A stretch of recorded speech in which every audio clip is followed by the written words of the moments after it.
Hi, how are you? We're here this morning with Fiona Barfoot. She's a very well known and well loved resident in Cabo, part of the community. Hi, Fiona, thank you for your time this morning. Hi, Alejandro. Good morning.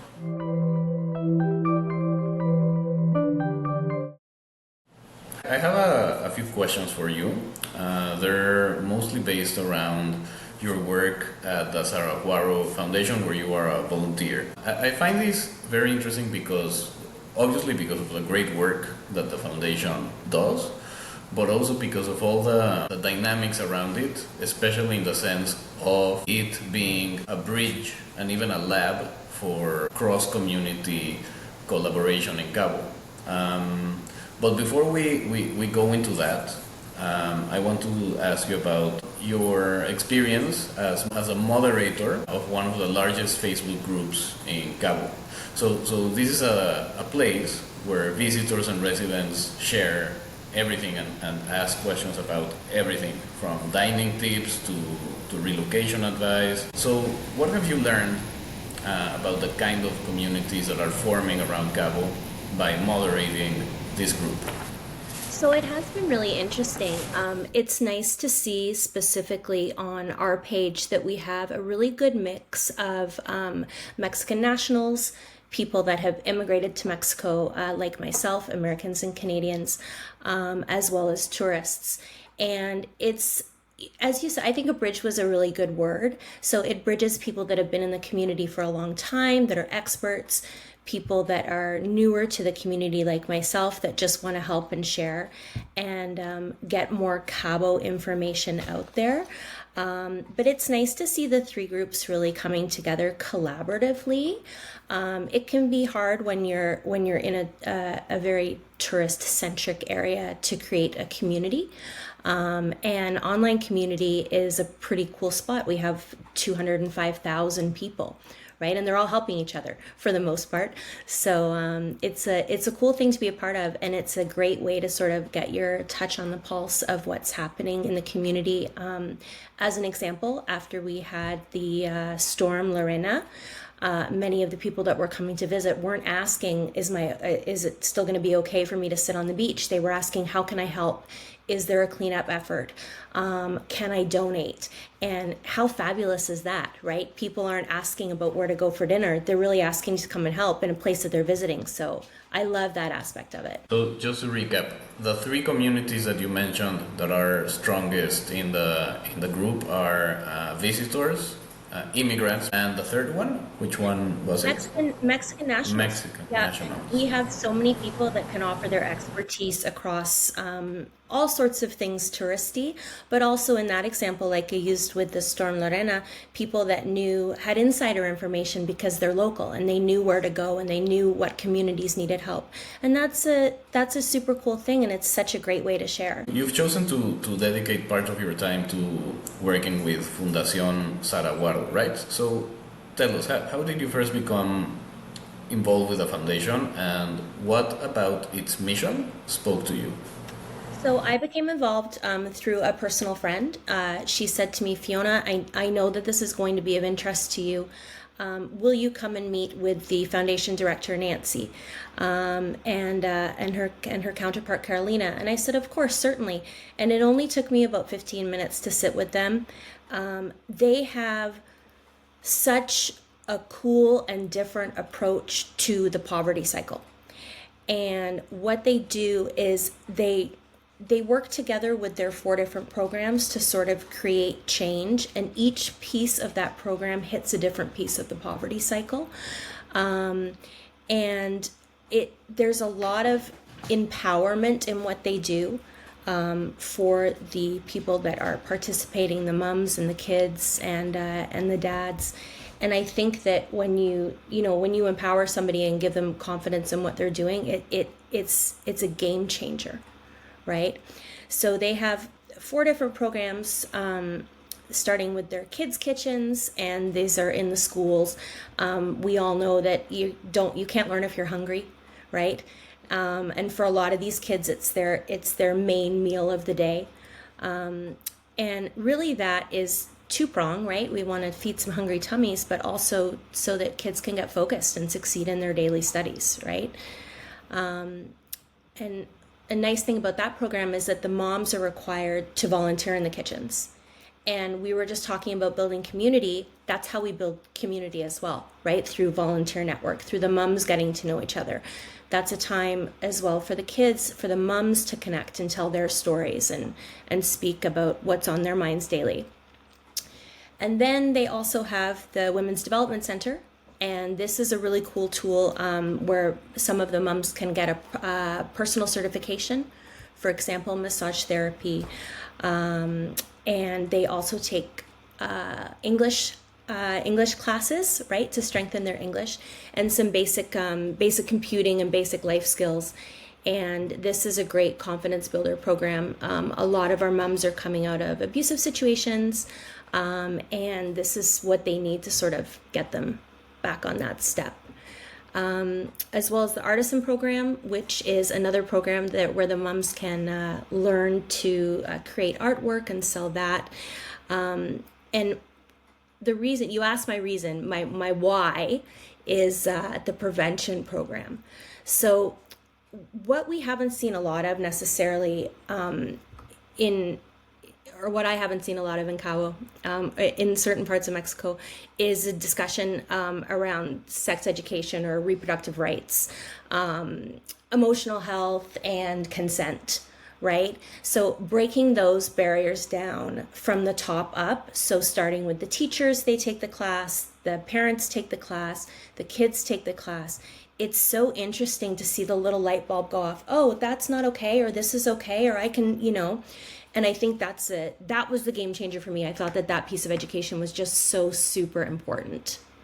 Before we started recording, you were telling me that the teenage pregnancy rate here in Baja California Sur is one of the worst in the country.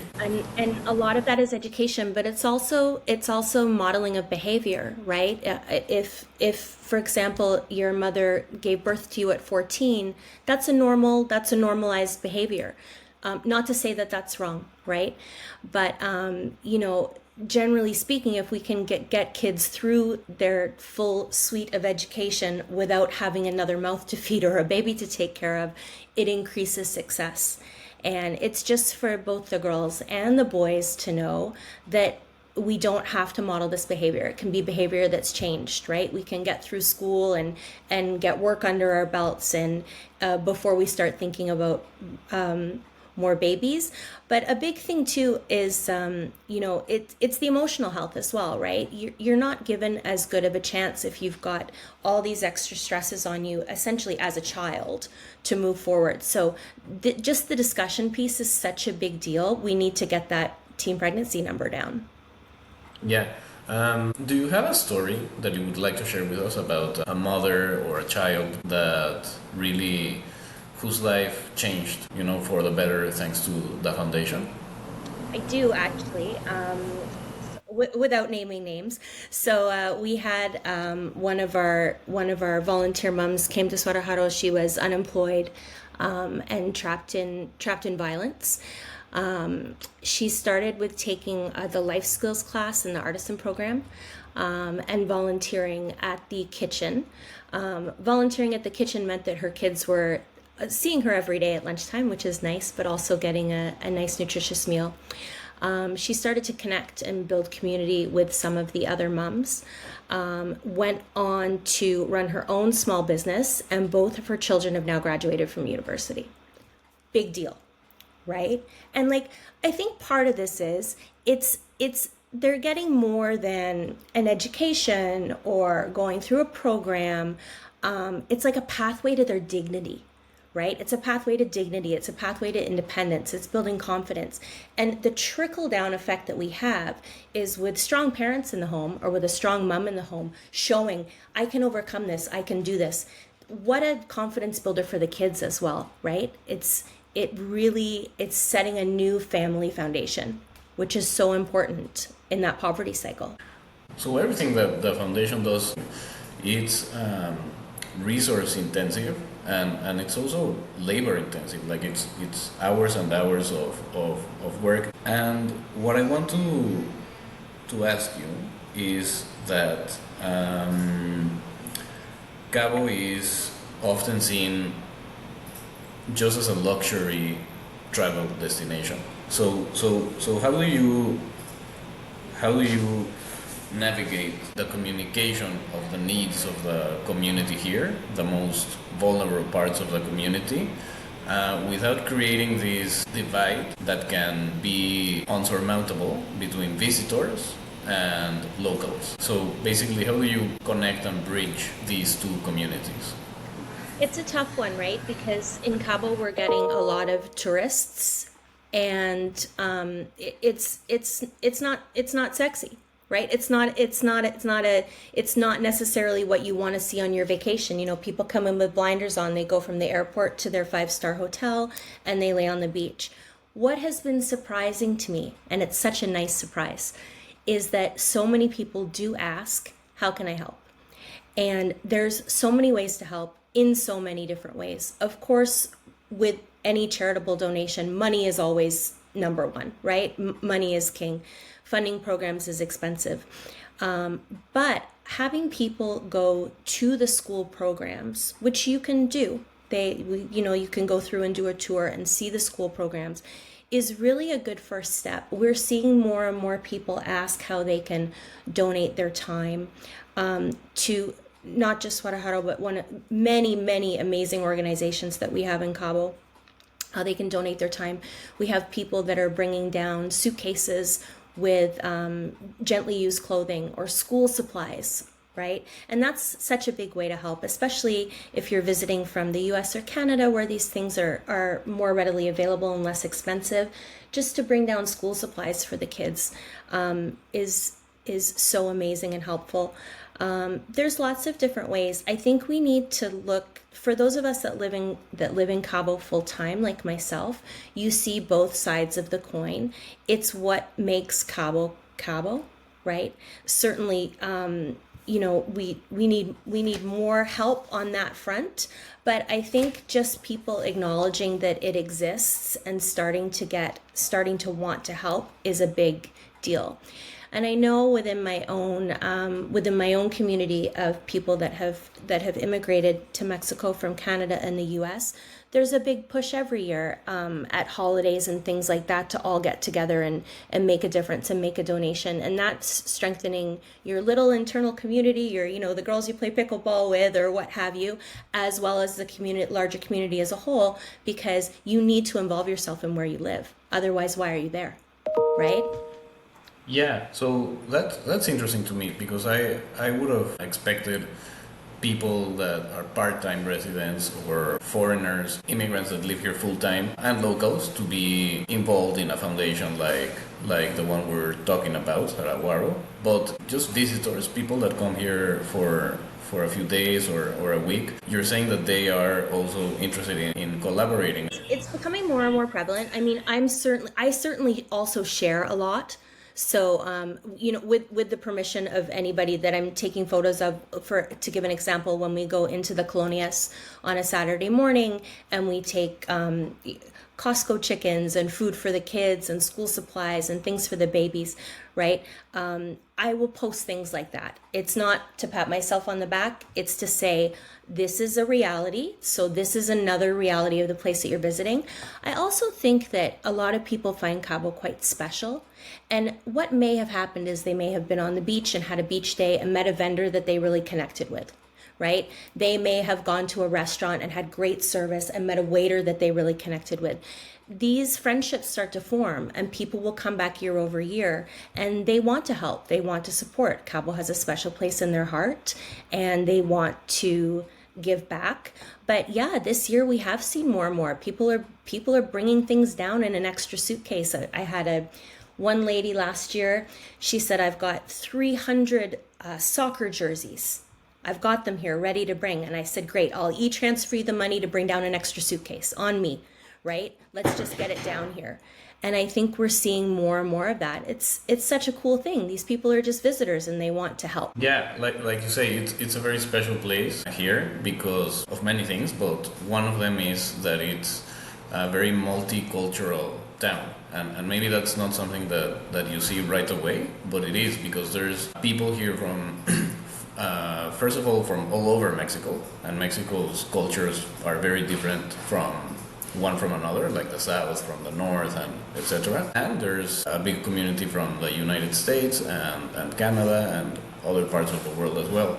So when they come together in a foundation like Sarahuaro, what do you see that each of these communities brings to the table that creates synergies and makes the foundation work better? I think having been in philanthropy for so many years in Canada before moving to Mexico, there certainly is a difference in processes from country to country and how things get done.